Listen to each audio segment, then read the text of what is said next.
Xin chào tất cả mọi người nha.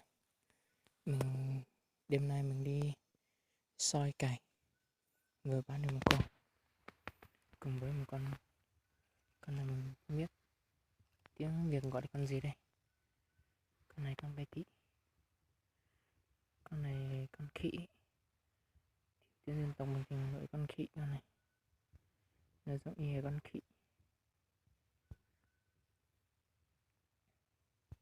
Con này nghe các cụ nó kể rằng đánh thuốc trị bệnh cho có dịch lợn thì tốt lắm.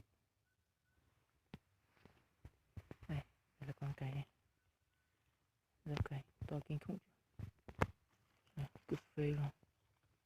Mình đang ngộ nghe cuộn nó rơi dậy xoay cái hai con cày to quá.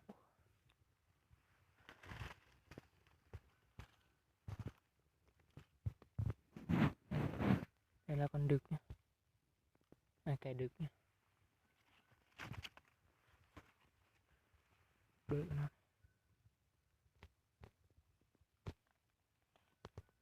Con nó sẽ phết này.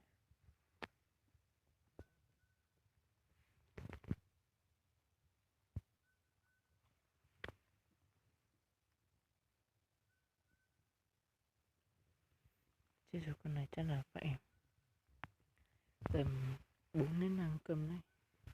Con này to, không nhỏ như mấy con trước đâu. Con trước mình ban được mấy con này, con kia nó nhỏ thôi. Con này thì to nhá.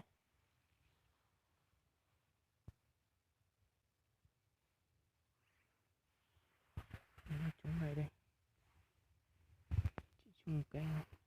Mình cho pin nhiều quá mà chỉ trúng mỗi một cái. Thôi bây giờ mình về nhá.